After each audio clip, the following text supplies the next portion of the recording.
Live and direct. It's Sway in the morning. Right here on Shade 45. Wow. Yeah.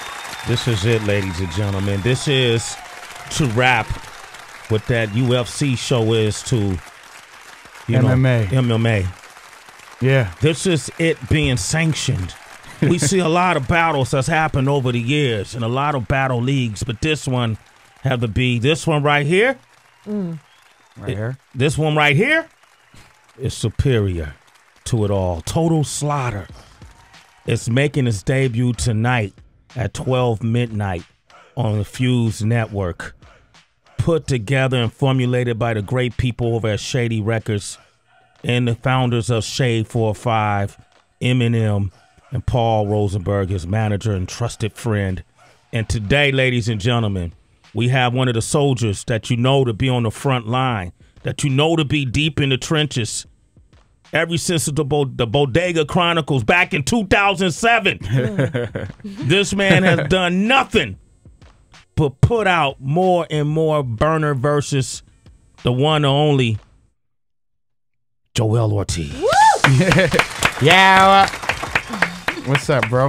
Yo, man, this is exciting right here. Dogs. I can't wait, man. Can you believe it? Like, in the battle rappers, this is a show where battle rappers going to live in a house together for weeks, right? Yeah, I mean, they got to coexist. Some of them don't like each other. Yeah. Some of them don't know each other. Yeah. You know, and it's just the dirt that must be able to be seen. Yeah. It's real. It's hands-on. It's transparent. These guys got to coexist. Yeah, and they all fighting for the spotlight, so you know they're going to be talking trash. They all basically trying to get to the undercard of the main event, which is, I don't know if y'all know Murda Mook and Loaded Lux. Yeah, that was a big battle that took place years ago.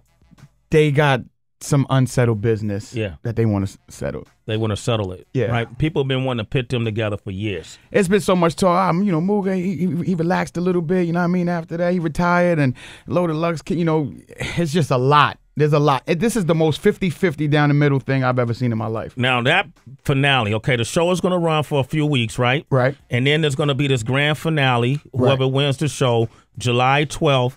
At the Hammerstein Ballroom here in New York City. Right. Tickets are already on sale at Ticketmaster. Yes. And not only that, Joe Budden from Slaughterhouse is going to battle Hollow the Don. Man, Joell, why is this happening? What is going on? You know what? Like I seen like Hollow was playing around, joking with Joe. Yeah. One time he was like, "Yeah, you lucky you ain't in the ring," and you know he said that maybe once or twice, and then I just remember Joe just being like, "You know what? I'm starting to believe that you believe you could beat me." Yeah. And Hollow, being the MC that he is, he was like, "You're absolutely right. I would whoop you." Wow. And Joe was just like, "Well, we're gonna have to see about that then." And they was like, "Yeah, it ain't gonna happen." And he was like, "Oh, it's gonna happen." And it's going to happen now. And now it's going to happen. July 12th, Joe Budden will enter the ring. With Hollow the Dog. Total Slaughter at Hammerstein Ballroom. Tickets on sale right now on Ticketmasters. You know what? And I heard that they acquired this guy to come host it, man. That's just going to make it all official. Did you hear about this? Some dude, man. Swole. Swiggity. Swiggity. We'll be there, you know. It's going to be off the chain. Of course I have to be there, man. I was trying to find my way in. Thank you, too. Absolutely. I want this to be so official. I'm going to bring everything I learned from Wake Up Show to MTV to interviewing the president. He threw that one in there. To interviewing Pac. Interviewing Pac. Oh, man. Interviewing Pac. Interviewing Pac.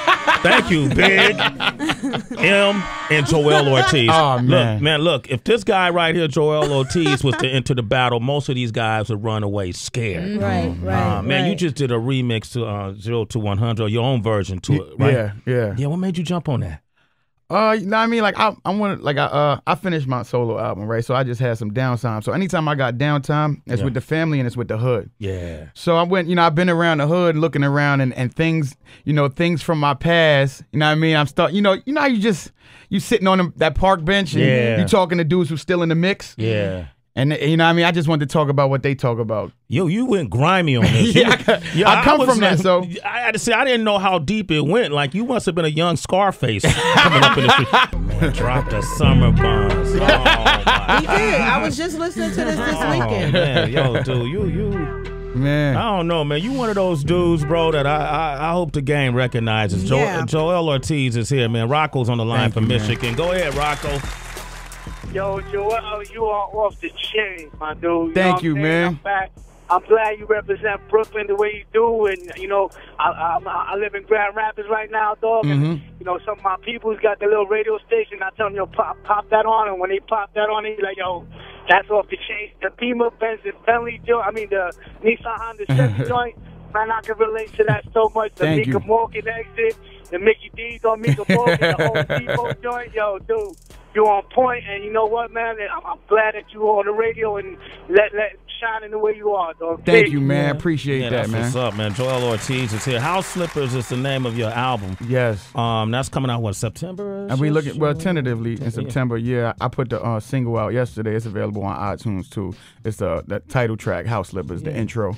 Okay. Just to like get people talking and stuff. So Now, Joel, you know I've been rooting for you for years from day one. Yes, like, thank you. You're one of my first people I've ever interviewed, and I was like, you have to get on television, you have to get on film, you have to do stuff. And I was just about to ask you.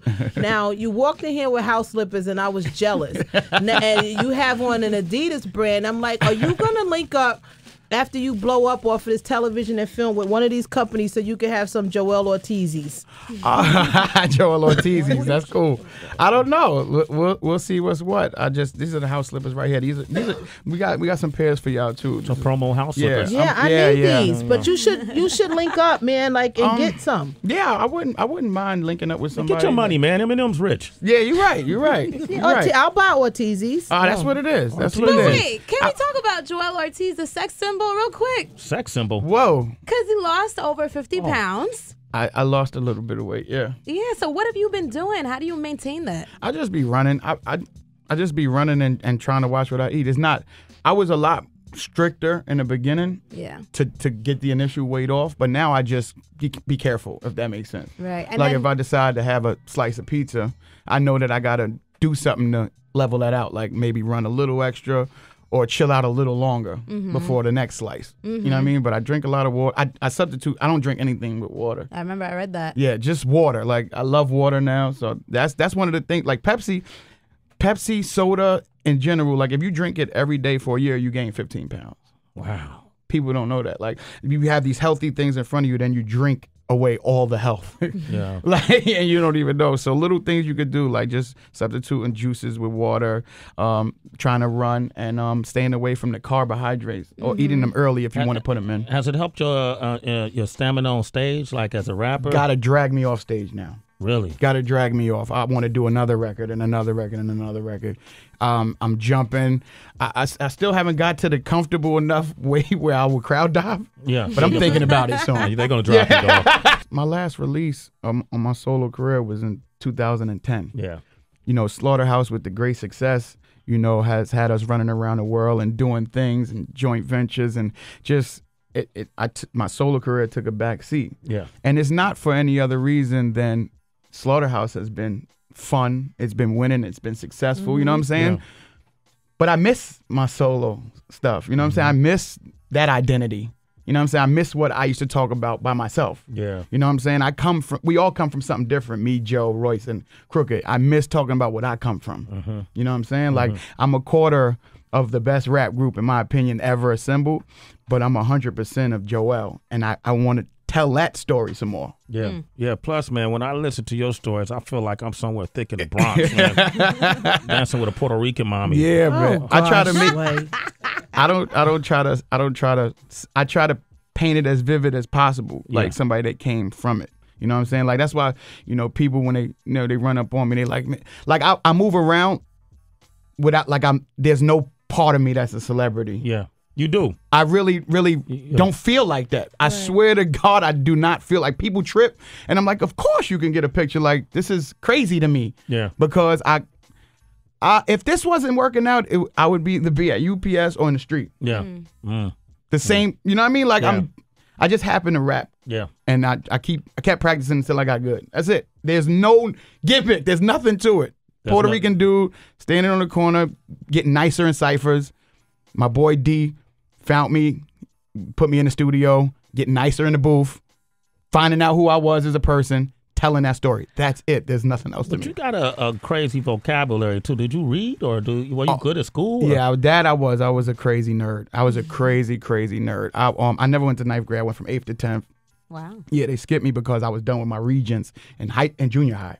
Wow. So when did the crazy nerd, become the drug dealer? My mom was addicted to drugs. Okay. So I didn't go away to college. I said I'm gonna take a year. I wanted to take a year off, stay home with mom, and try to get her to kick her habit. Yeah.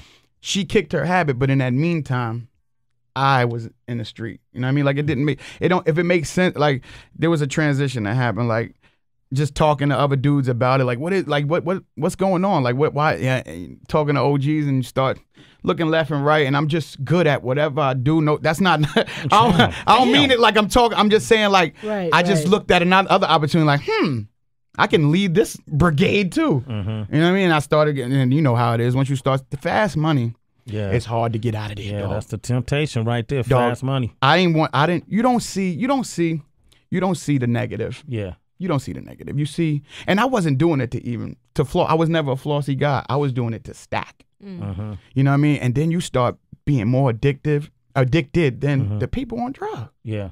I'm being honest with you. So I stacked up, and I said, all right, hold up. Because people on my left and right was going to jail, getting shot, all types of things. I'm like, wait a second now. Because then I'm still a good guy at the end of the day. Yeah. And then I'm watching, my mom's is clean, and here, right, like what example am I setting? You know what I'm saying? So I put that to the back seat, and I lived off my stash and just went in the studio, and my stash ran out. And I still kept my faith. Like, you know, it's all right.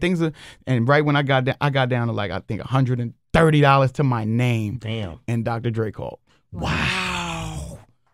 You know what I'm You saying? trying to make people cry, Joell? Nah. I ain't trying to do that. That's crazy. Yeah, and then that was my introduction. And Romney Malco. Is Romney right there? Bring him in. He's not right there. Okay, when he come in, we'll share. I gotta finish this. That's an amazing We'll bring Romney story, in it because he got a lot of people on the line real quick. Yeah. Cool. Justin in New York, go ahead. Real quick, what you want to say to Joell? What's up, man? What up, bro? How you doing? I just wanted to know where you found your inspiration for hip hop and rap and writing and everything. I just wanted to know. Well, I just it's crazy because it didn't come initially. It didn't come from artists. It came from ciphers. It came from coming out of my building in the projects and seeing dudes standing around in a cipher and rhyming, and I just wanted to be, I wanted to be a part of that. You know what I mean? I remember approaching my first cipher, not even knowing what it was. Like, why is there such a big crowd, and why am I hearing oohs and ahs? I thought someone was fighting, and then as I got closer, I realized dudes was trading bars, and I was like, oh, this is ill. And I left that cipher that day, and I went and tried to write a rhyme, and I came back down, and I was like, yo, I got a rhyme too. I was like 10. Like 10 or 11, I was like 10 or 11, and I just remember dudes being like, you got something, shorty? Yeah, bust it. And that warm welcome, I loved it immediately. Like, I was like, all right, cool. You ain't got to be tall, skinny, fat, black, white. Yeah. You just got to rhyme. You just got to be dope, right? You just got to be dope, and I just wanted to be dope. We got Mark on the line from Cali. Hey, Mark, what up? Say what up to Joell. Hey, what up, Joell? Hey, look, this is Mark, man. This is my first time hearing you on that freestyle right there, and I just want to tell you, man, you killed that for real. Like, you did that. Hey, you shitted on Drake on that. Man, I appreciate you, Mark. Thank you, man. Thank you. You're listening to Sway in the morning on Shea 45.